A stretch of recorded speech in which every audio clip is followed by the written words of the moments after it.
नमस्कार साथियों, मैं रमेश काला जीके विद काला पर आपका स्वागत करता हूं। दोस्तों, कक्षा 12 हिंदी साहित्य का एक ऐसा मास्टर वीडियो लेकर आया हूं जो बच्चों की काफ़ी डिमांड थी कि हिंदी साहित्य को थोड़ा सा आप समझाएं, जिससे 21 अप्रैल का पेपर हम बेस्ट तरीके से कर सकें। तो इसमें आपको ये बताया गया है कि हिंदी साहित्य का पेपर है उसे कैसे हम करें, कौन से प्रश्नों को हम तैयार करें, कौन से प्रश्नों को हमें छोड़ना है, पेपर कैसा रहेगा, पेपर में क्या क्या सिलेबस के अकॉर्डिंग पढ़ना है। तो बिल्कुल न्यू सिलेबस पर आधारित है हिंदी साहित्य की। मेरे पास 2 बुक हैं, एक आप देख सकते हैं हिंदी साहित्य प्रथम सरयू और दूसरी है हिंदी साहित्य द्वितीय मंदाकिनी। अब इन्हीं दोनों पुस्तकों में हमें कौन कौन सी चीज़ें पढ़नी है उनको हम ध्यान से देखेंगे दोस्तों, और आपको मैं ये बताऊंगा बहुत ही बारीकी से कि क्या नहीं पढ़ना है और क्या पढ़ना है। तो सरयू से हम शुरुआत करते हैं। इसे लास्ट तक अगर आप देख लेते हो तो 21 मई का पेपर आप अच्छी तरीके से कर पाओगे। तो चैनल पर आप नए हैं तो चैनल को सब्सक्राइब करके बेल आइकन को प्रेस कर लें और वीडियो को अभी से लाइक कर दीजिए। हिंदी साहित्य पाठ्यक्रम कक्षा 12 आप यहाँ देख सकते हैं दोस्तों। तो इसमें देखो खंड ए, इसमें दिया गया है कि हिंदी साहित्य का संक्षिप्त इतिहास, ये आपका 16 नंबर का रहेगा, और आधुनिक काल का सामान्य परिचय, ये आपके 4 अंक के 4 प्रश्न 16 अंक के रहेंगे, ये आपको पढ़ना है। उसके बाद में खंड ब में काव्यांग परिचय 16 अंक का रहेगा। इसमें आपको क्या पढ़ना है, काव्य गुण पढ़ना है और काव्य दोष वो नहीं पढ़ना है, ठीक है। 2 अंक का एक प्रश्न आएगा। छंद में आपको कौन सा पढ़ना है, गीतिका, हर गीतिका, छपय, कुंडलिया और सवया, ये पढ़ना है। और ये द्रुत, विलंबित और वंशत, कवित, ये आपको नहीं पढ़ना है। अलंकार की अगर हम बात करें तो आपको अन्योक्ति, समासोक्ति, विभावना और व्यक्तिरेख, यह आपको पढ़ना है। और विशेषोक्ति, दृष्टांत और प्रतीप, मानवीकरण, यह आपको नहीं पढ़ना है। 2-2 नंबर के 4 प्रश्न आएंगे 8 नंबर के। उसके बाद आपको क्या पढ़ना, आप ध्यान दें, आपका खंड 3 है, उसमें एक गद्य से विकल्प सहित प्रश्न आएगा, एक प्रश्न आएगा 3 नंबर का, ठीक है। पाठ्य पुस्तक सरयू से 32 अंक हैं, इसको आप ध्यान से देख सकते हैं। उसके बाद में दोस्तों, पढ़ाई में कोई समस्या आ रही है तो घबराना नहीं, डाउटनेट है ना बच्चों। आप किसी भी सवाल में अटक गए, आपसे सोल्व नहीं हो पा रहा, बस आपको इस क्वेश्चन का फोटो खींचना, क्वेश्चन को क्रॉप करना और 5 सेकंड के अंदर अंदर आपको वीडियो सॉल्यूशन मिल जाएगा। फिर चाहे आपका क्वेश्चन होमवर्क का हो, CBSE, UP, Bihar, Maharashtra, Rajasthan, MP, other किसी भी बोर्ड का क्यों ना हो, चाहे IIT, JEE, नीट क्लास 6 से 12 का सवाल हो, इन सब का जवाब मिलेगा डाउटनेट ऐप पर। या फिर कोई भी सब्जेक्ट हो जैसे फिजिक्स, केमिस्ट्री, मैथ, बायोलॉजी, साथ ही आप डाउटनेट ऐप पर पढ़िए कोटा की बेस्ट फैकल्टी से, जैसे GB सर, NJ सर, आकांक्षा मैम, प्रिंस सर जैसे टॉप टीचर से, यानी पूरी पढ़ाई होगी डाउटनेट ऐप पर। 3 करोड़ से ज़्यादा बच्चे डाउटनेट ऐप पर पढ़ाई कर रहे हैं, तो आप भी जाए इंस्टॉल कीजिए, लिंक डिस्क्रिप्शन में दिया गया है। एक काव्य गद्य से विकल्प सहित प्रश्न आएगा, एक प्रश्न आएगा 3 अंक का, और 2 निबंधात्मक प्रश्न आएंगे, एक गद्य से, एक प्रश्न पद्य भाग से विकल्प सहित, ठीक है। तो ये हो गया 2 मतलब ये 4 अंक के हो गए, है ना, 8 अंक के हो गए, सॉरी। उसके बाद में लघुतरात्मक प्रश्न आएंगे आपके 4, 2 गद्य से, 2 पद्य से, ये 3-3 नंबर के आएंगे, 12 नंबर हो गए। किसी एक कवि का लेखक परिचय आएगा 2 अंक का, और 2 अति लघुतरात्मक प्रश्न आएंगे, एक गद्य से, एक पद्य से, ये 4 अंक के हो गए। उसके बाद में आपको पाठ्य पुस्तक द्वितीय पुस्तक मंदाकिनी से 16 अंक का, एक निबंधात्मक प्रश्न विकल्प सहित, ठीक है, 4 अंक का, और 4 लघुतरात्मक प्रश्न 3-3 अंक के 12 अंक का। अब इसको समझें, और उसके बाद में मैं आपको बताऊंगा कि कौन कौन से प्रश्न पढ़ने हैं। दोस्तों, आपका प्रश्न पत्र है वो 5 खंड में आएगा, जैसे खंड ए, ब, स, द, ये। तो इसमें आपके 1 से 10 तक के क्वेश्चन, फिर 2 से 11 मतलब 20 क्वेश्चन आएंगे, एक अंक के 20 नंबर हो गए। उसके बाद में खंड ब में 12 से 19 तक 8 प्रश्न आएंगे, 2-2 नंबर के आएंगे, 16 अंक हो गया। सेक्शन सी में आपके 20 से 23 4-4 अंक के आएंगे, 4 क्वेश्चन 16 अंक हो गया। ड की बात करें तो 24 से 25 2 क्वेश्चन आएंगे, 5-5 नंबर के, ये 10 अंक हो गया।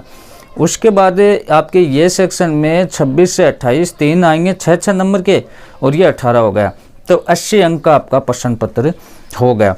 उसके बाद आप ध्यान से इसे देखें, देखो बहुत ही ध्यान से मैं आपको करवा रहा हूँ, तो इसे लास्ट तक देख लेना।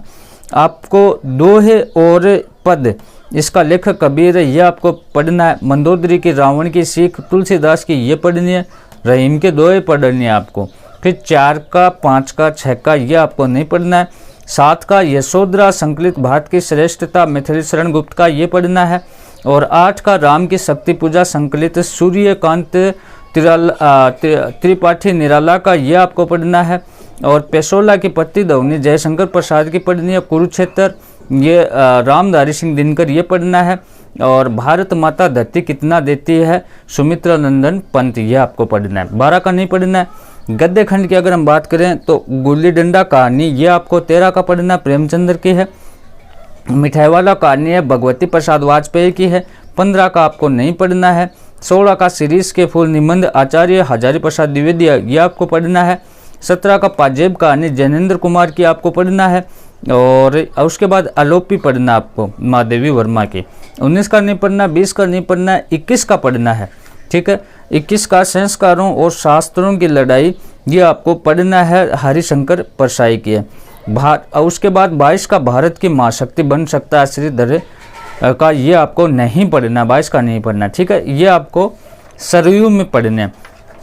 पहले पार्ट पर आप अच्छे से रीडिंग लगा दें। उसके बाद देखो महत्वपूर्ण मैं आपको बता देता हूँ, जैसे कि इसमें क्या क्या चीज़ें वो पढ़नी है। तो इसमें महत्वपूर्ण जो देखो, इसमें जो पहला पार्ट है इसमें कुछ ज़्यादा महत्वपूर्ण है। उसके बाद में ऐसे भी आएंगे जिसमें दो तीन क्वेश्चन आपको बताऊंगा, उन्हीं को ध्यान रखना है। आपको पहला याद करना है कबीर ने किसका चिंतन करने को कहा। उसके बाद आपको ये 2 नंबर वाला पढ़ना है, कौन सा, कबीर ने इस संसार को किसके फूल के समान बताया, और 3 का पढ़ना है। ठीक है, 4 का आपको नहीं पढ़ना। लघुतरात्मक प्रश्न में आपको 2 प्रश्न पढ़ने हैं। कबीर के अनुसार मूर्ख का साथ क्यों नहीं करना चाहिए, और एक 3 का कबीर की दृष्टि से कौन से लोग कभी नहीं मरते। निबंधात्मक में आपको 3 प्रश्न पढ़ने हैं, 2 छोड़ने हैं। पहला पढ़ना है पठित दोहों के आधार पर गुरु के महत्व का वर्णन अपने शब्दों में कीजिए। दूसरा पढ़ना जल की उत्पत्ति, जल में वास, जल से नलिनी और तोर निवास का मूल भाव लिखिए। और ये पद्यांश की सप्रसंग व्याख्या आपको करनी है। 5 का ये आपको पढ़ना है। गुरु गोविंद पावे करतार बुढ़ा थे पे परे फरंकी ये आपको याद करना है। फिर गोस्वामी तुलसीदास की अगर हम बात करें तो इसमें हमें क्या क्या पढ़ना है, इस चीज़ को आप थोड़ा सा ध्यान दें। हमें 1 से लेकर 3 तक पढ़ना, तो ये हमारा 2 का पाठ है। इसमें आपको 1 का रावण को लंकेश क्यों कहते हैं। फिर 4 का कवि ने श्री राम को और रावण में किस प्रकार का अंतर बताया। और लघुतरात्मक में 1 का है रावण ने सीता हरण क्यों किया। 4 का निम्नलिखित पंक्ति का भावार्थ लिखिए। निकट काल जे ही आवत साई ते ही ब्रह्म होई तुम्हारी नाई, इसका लिखना।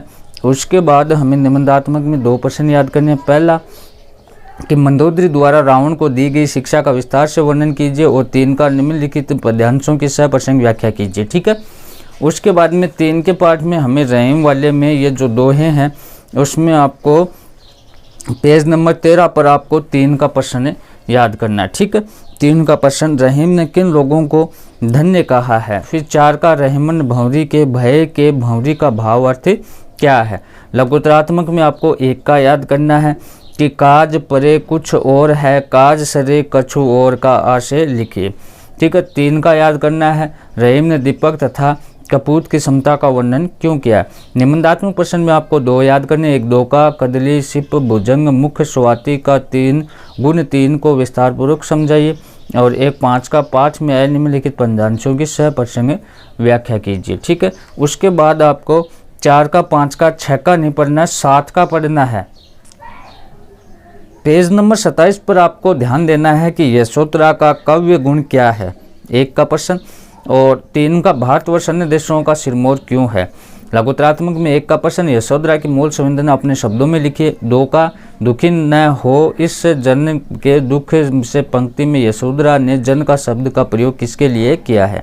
1 4 का कवि ने भारतवर्ष को भूलोक का गौरव क्यों बताया, अपने शब्दों में लिखिए। एक निबंधात्मक प्रश्न में है कि यशोधरा के पठित काव्यांश के आधार पर यशोधरा की चारित्रिक विशेषता स्पष्ट कीजिए। एक 2 का मिथिलेश शरणगुप्त को राष्ट्र कवि क्यों कहा गया, और एक 4 का भारतवर्ष के अतीत की विशेषता पर प्रकाश डालिए। ठीक है, उसके बाद आप देख सकते हो हमें 8 का है राम की शक्ति पूजा। इससे हमें कौन कौन से याद करने हैं वो आप देख सकते हैं। बहुत ध्यान से देखना इस वीडियो को, लास्ट तक देखना, जो काफ़ी अच्छी अच्छी चीज़ें इसमें टिप्स भी बताया जाएगा कि पेपर को कैसे कवर करें। उसके बाद में हमें पेज नंबर 32 पर आपको पहला रावण से युद्ध करते हुए राम निराश क्यों हो गए, और उसके बाद में ये पहला याद करना है, और लघुतरात्मक में 2 का याद करना है। ठीक है, कि राम ने शक्ति की उपासना में कौन कौन से फूलों का प्रयोग किया, एक 4 का याद करना है। इसमें बताया गया है कि राम पाठ में श्री राम के लिए किन पर्यायवाची शब्दों का प्रयोग हुआ, और निबंधात्मक में आपको 1, 2 का और 5 का याद करना है कि राम की शक्ति पूजा मानव मन का अंतर्द्वंद समझाइए और इसकी व्याख्या करनी है। ठीक है, उसके बाद 9 का जो हमारा पाठ है जयशंकर प्रसाद वाला, उसमें आपको कौन कौन सी चीज़ों का ध्यान रखना है। ध्यान से अगर आप इसे देखते हो तो हिंदी साहित्य में आप अच्छे एक स्कोर कर सकते हो दोस्तों। तो हमें पेज नंबर 45 पर आना, लघुतरात्मक में पहला प्रश्न याद करना है कि कृत्रिम शांति किससे डरती है और क्यों।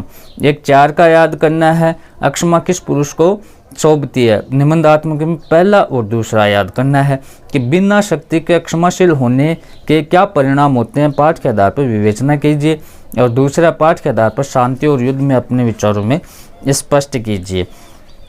भारत माता और धरती सुमित्रा नंदन पंथ का हमें 11 का याद करना है। तो 11 में हमें कौन सी चीज़ों पर ध्यान देना है उसको आप देख सकते हैं।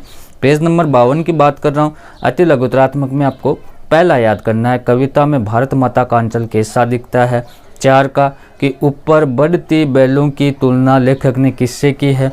लघुतरात्मक में 2 का ग्रामवासिनी भारत माता किस हालत में दिखती है। एक 5 का कवि लौह वंश क्या नहीं समझ पाया था। निबंधात्मक में आपको 2 याद करने हैं, एक पहला भारत माता की स्थिति कविता में कैसी है, क्यों है, और एक 3 का पतंजलि के रचना क्रम पर प्रकाश डालिए। 12 का हमें याद नहीं करना है। उसके बाद में हमें 13 के पाठ पर आ जाना है, गुल्ली डंडा।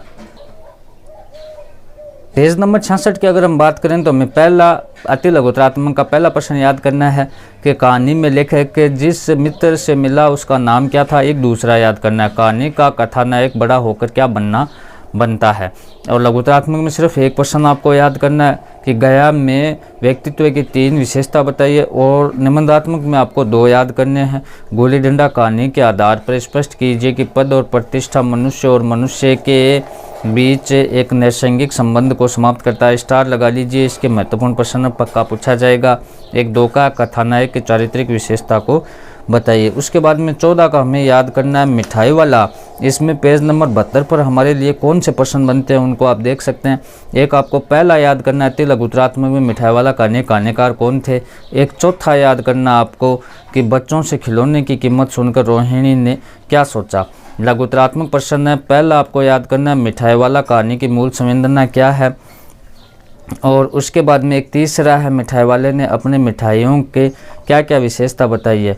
और निबंधात्मक में 2 आपको याद करना, मिठाई वाला कहानी बाल मनोविज्ञान के विविध कोणों को स्पष्ट करते हैं, उक्त कथन का उदाहरण समीक्षा कीजिए। फिर 2 का अतिशय गंभीरता के साथ मिठाई वाले ने रोहिणी को अपनी क्या कहानी सुनाई। ठीक है, उसके बाद में हमें 15 का याद नहीं करना है, और 16 का हमें याद करना है शिरीष के फूल।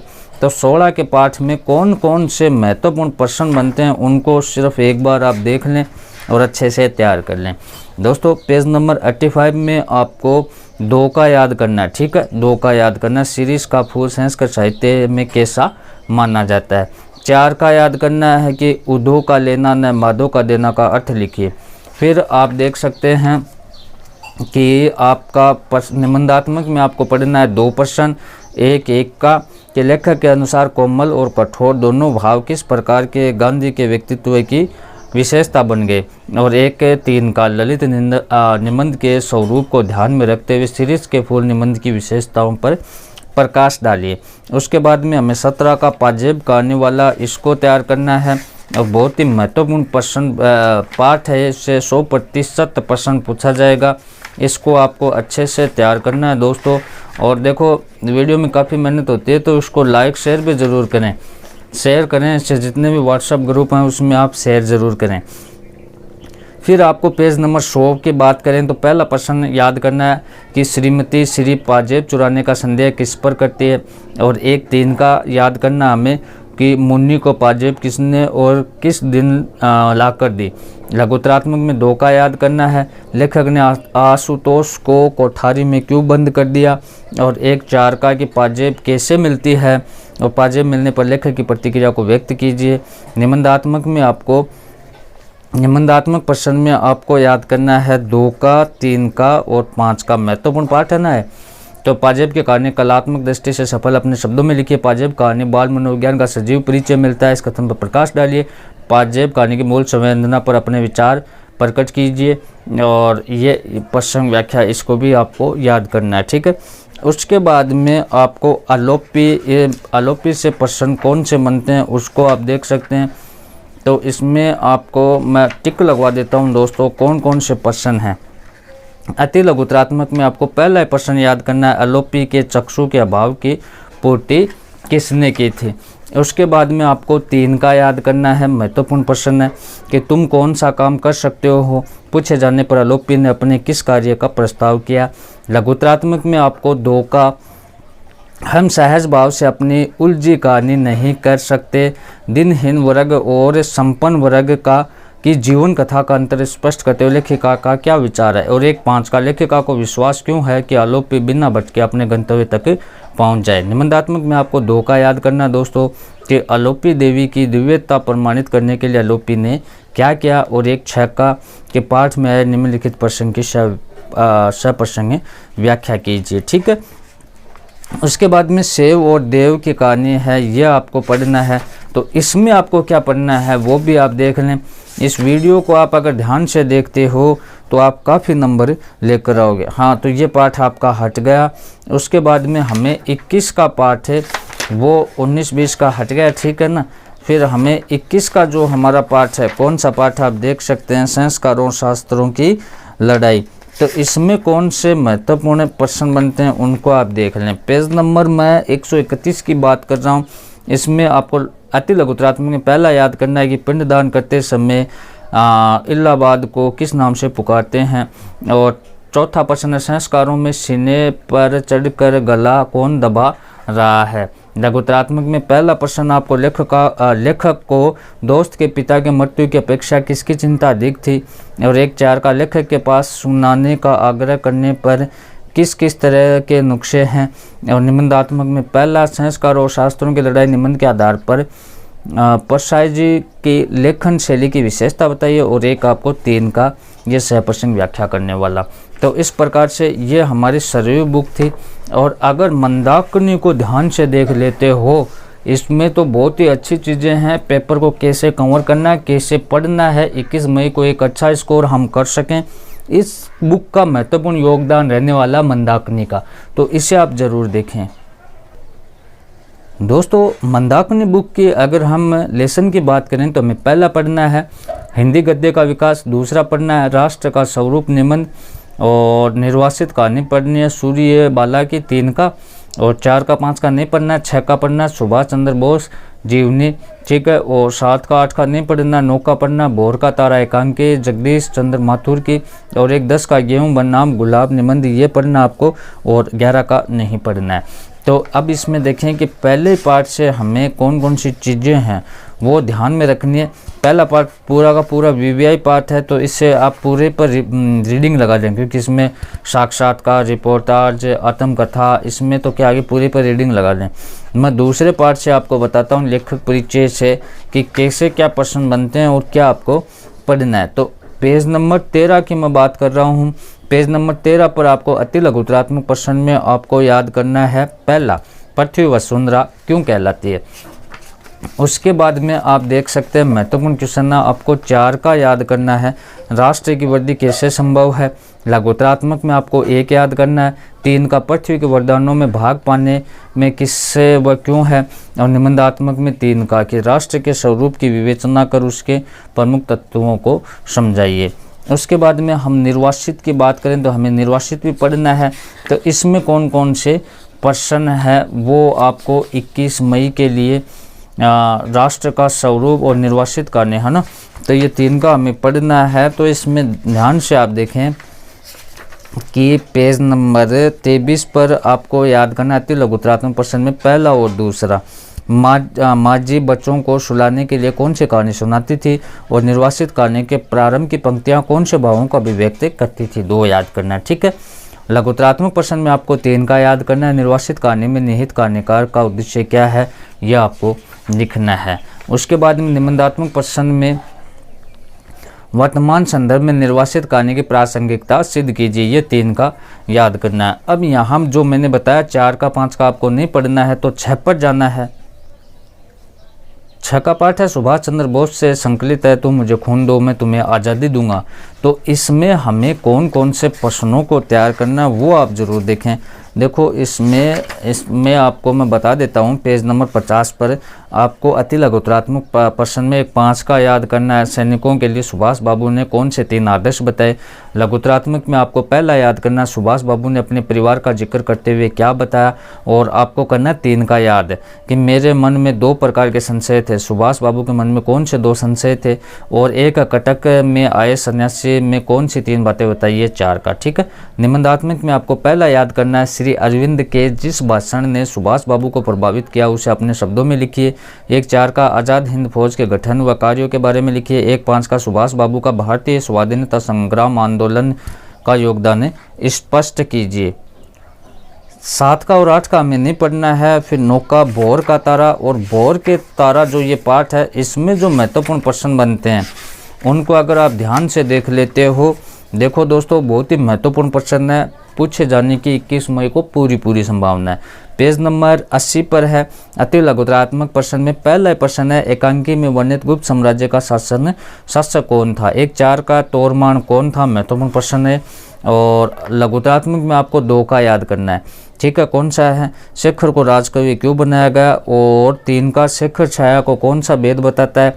1-4 का देश तुमसे ये बलिदान मांगता है का आशय स्पष्ट कीजिए। निबंधात्मक में पहला और तीसरा। प्रस्तुत एकांकी में किस पात्र को आपको सर्वाधिक प्रभावित किया? ठीक है, सह कारण लिखना है। और भोर का तारा एकांकी के उद्देश्य को स्पष्ट कीजिए, इसके स्टार लगा लीजिए, महत्वपूर्ण प्रश्न है। दोस्तों हमें गेहूं बनाम गुलाब ये देखना है। एक चीज़ और बताना चाहूँगा, हमारा एक नया चैनल है कला की पाठशाला। इस चैनल के कम्युनिटी में लिंक मिल जाएगा, डिस्क्रिप्शन में मिल जाएगा, या यूट्यूब पर सर्च करके जा सकते हो कला की पाठशाला। वहाँ पर भी कक्षा 12 से संबंधित हिंदी साहित्य से और अदर विषय से संबंधित अच्छी स्टडी करवाई गई है। तो मई के एग्ज़ाम में अच्छे नंबर लाने के लिए उस चैनल पर जाकर भी आप ज़रूर देखें। गेहूँ बनाम गुलाब, इसमें आपको पेज नंबर 87 पर आ जाना है। 87 अति लघुत्तरात्मक प्रश्न में आपको मानव को मानव किसने बनाया ये याद रखना पहला। तीसरा, लेखक के अनुसार आने वाली दुनिया को हम कौन सी दुनिया कहते हैं? तीसरा याद करना है। लघुत्तरात्मक प्रश्न में आपको 2 का याद करना है कि अब गुलाब गेहूं पर विजय प्राप्त करे से क्या तात्पर्य है? और 1-3 का लेखक के अनुसार साक्षरता क्या है, राक्षसता क्या है? ठीक है। और निबंधात्मक में 2 याद करना। पहला आपको गेहूं और गुलाब की प्रतीकात्मक स्पष्ट कर लेखक के उद्देश्य पर प्रकाश डालिए। 1-3 का गेहूं सिर ढूंढ रहा है, खेतों में गुलाब रो रहा, बगीचों में क्या तात्पर्य है? तो इस प्रकार से हिंदी साहित्य में इन चीज़ों को अच्छे से तैयार करें। वीडियो को लाइक करें, शेयर करें। धन्यवाद साथियों।